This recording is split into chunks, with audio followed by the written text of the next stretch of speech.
house of God. The book of Genesis tells us that Abraham was childless, without hope of children, and that one night God summoned him out of his tent and said to him, "Look now towards heaven and count the stars if thou art able to number them." And as Abraham gazed up at the stars, he heard the voice say, "So shall thy seed be."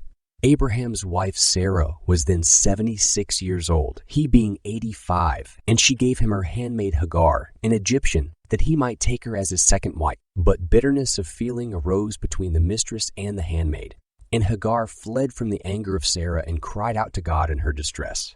And he sent to her an angel with the message, "I will multiply thy seed exceedingly, that it shall not be numbered for multitude." The angel also said to her, "Behold, thou art with child, and shalt bear a son, and shalt bear a son, and shalt call his name Ishmael, because the Lord hath heard thy affliction." Then Hagar returned to Abraham and Sarah and told them what the angel had said. And when the birth took place, Abraham named his son Ishmael, which means God shall hear. When the boy reached the age of 13, Abraham was in his 100th year, and Sarah was 90 years old. And God spoke again to Abraham and promised him that Sarah also should bear him a son who must be called Isaac. Fearing that his elder son might thereby lose favor in the sight of God, Abraham prayed, "Oh, that Ishmael might live before thee." And God said to him, "As for Ishmael, I have heard thee. Behold, I have blessed him, and I will make him a great nation. But my covenant will I establish with Isaac, which Sarah shall bear unto thee at this set time in the next year." Sarah gave birth to Isaac, and it was she herself who suckled him. And when he was weaned, she told Abraham that Hagar and her son must no longer remain in their household. And Abraham was deeply grieved at this, on account of his love for Ishmael. But again God spoke to him and told him to follow the counsel of Sarah and not to grieve. And again he promised him that Ishmael should be blessed. Not one but two great nations were to look back to Abraham as their father.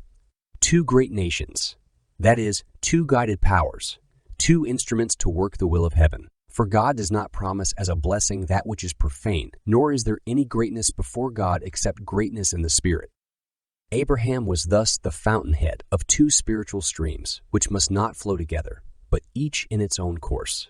And he entrusted Hagar and Ishmael to the blessing of God and the care of his angels and the certainty that all would be well with them. Two spiritual streams, two religions, two worlds for God, two circles, therefore two centers. A place is never holy through the choice of man, but because it has been chosen in heaven. There were two holy centers within the orbit of Abraham. One of these was at hand.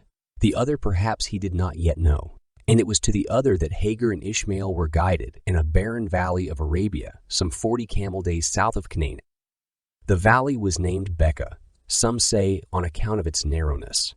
Hills surround it on all sides except for 3 passes, one to the north, one to the south, and one opening towards the Red Sea, which is 50 miles to the west. The books do not tell us how Hagar and her son reached Becca.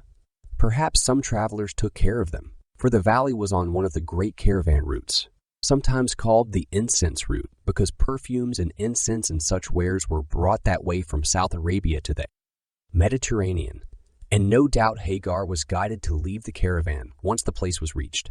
It was not long before both mother and son were overcome by thirst, to the point that Hagar feared Ishmael was dying.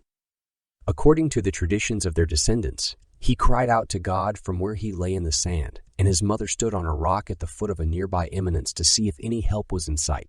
Seeing no one, she hastened to another point of vantage, but from there likewise not a soul was to be seen. Half distraught, she passed 7 times in all between the 2 points, until at the end of her 7th course, as she sat for rest on the further rock, the angel spoke to her, in the words of Genesis, "And God heard the voice of the lad, and the angel of God called to Hagar out of heaven and said to her, What aileth thee, Hagar? Fear not, for God hath heard the voice of the lad where he is. Arise and lift up the lad and hold him in thy hand, for I will make him a great nation." And God opened her eyes, and she saw a well of water. The water was a spring, which God caused to well up from the sand at the touch of Ishmael's heel. And thereafter the valley soon became a halt for caravans by reason of the excellence and abundance of the water. And the well was named Zamzam. It is the book of Isaac and his descendants, not of Abraham's other line. Of Ishmael it tells us, "And God was with the lad, and he grew and dwelt in the wilderness and became an archer, After that, it scarcely mentions his name, except to inform us that the two brothers Isaac and Ishmael together buried their father in Hebron, and that some years later Esau married his cousin, the daughter of Ishmael. But there is indirect praise of Ishmael and his mother in the psalm, which opens, "How amiable are thy tabernacles, O Lord of hosts," and which tells of the miracle of Zamzam as having been caused by their passing through the valley. "Blessed is the man whose strength is in thee, in whose heart are there ways of them who passing through the valley of Becca make it a well." When Hagar and Ishmael reached their destination, Abraham had still 75 years to live, and he visited his son in the holy place to which Hagar had been guided. The Quran tells us that God showed him the exact site near to the well of Zamzam, upon which he and Ishmael must build a sanctuary. And they were told how it must be built. Its name, Kaaba, Cube, is in virtue of its shape, which is approximately cubic. Its four corners are towards the 4 points of the compass. But the most holy object in that holy place is a celestial stone, which, it is said, was brought by an angel to Abraham from the nearby hill Abu Qubais, where it had been preserved ever since it had reached the earth. It descended from paradise whiter than milk, but the sins of the sons of Adam made it black. This black stone they built into the eastern corner of the Kaaba, and when the sanctuary was completed, God spoke again to Abraham and bade him institute the rite of the pilgrimage to Becca, or Mecca, as it later came to be called. "Purify my house for those who go the rounds of it and who stand beside it and bow and make prostration, and proclaim unto men the pilgrimage, that they may come unto thee on foot and on every lean camel out of every deep ravine." Now Hagar had told Abraham of her search for help, and he made it part of the rite of the pilgrimage that the pilgrim should pass 7 times between Safa and Marwa.